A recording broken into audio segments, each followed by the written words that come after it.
Hi ladies, so today I'm sharing a whipped shea butter mix to moisturize your hair. So as you know, shea butter seals in moisture, it promotes hair growth, it treats itchy scalp, and it also heals the scalp with for inflammation, and it's a great deep conditioner for hair.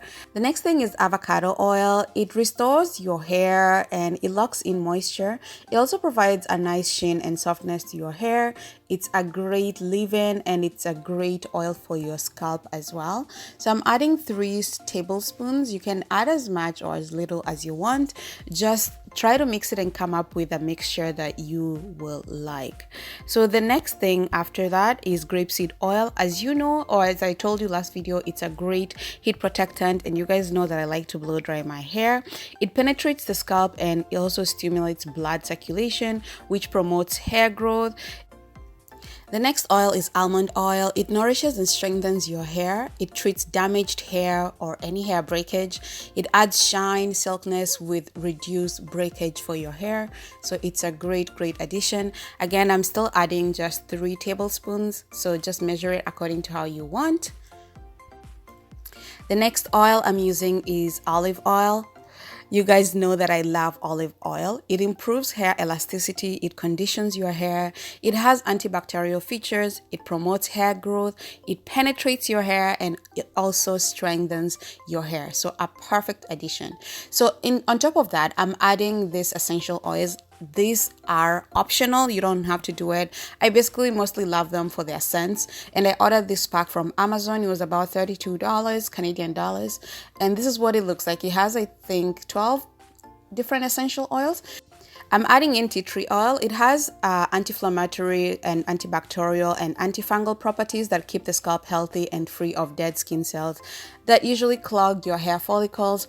I'm also using, you cannot see it, but it's basically lemon oil, and honestly, it's the same thing, but I really like the scent of it. And on top of that, I'm going to go in with lemongrass because again, I really love the scent of it. And it promotes shine, promotes volume, strengthens hair follicles, and also reduces shedding. So again, these essential oils are optional. I basically mostly add them for their scent because I want my butter to be scented. And after that, I basically just boiled water. And after boiling water, as you can see, I put all the mixture in there.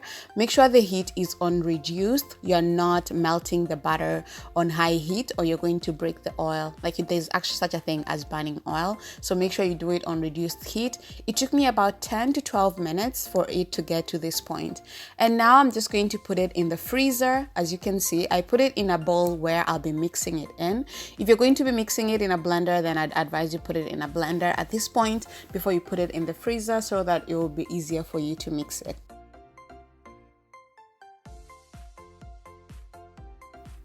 So after leaving it in the freezer for about 15 minutes, keep checking on it to make sure that it doesn't get too hard. As you can see, it's a little runny. I wish I had actually kept a closer eye on it so that it's more runny. And I'm just going in with this handheld mixer and I'm going to mix it. You can use a blender for this. It's the same thing. I just didn't want to take it out of this bowl and put it in a blender again.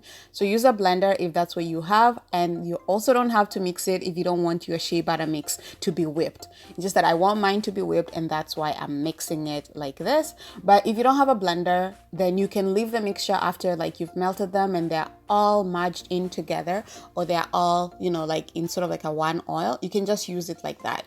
But if you want your shea butter to be whipped, then definitely use a blender or use a handheld mixer like I am doing right now.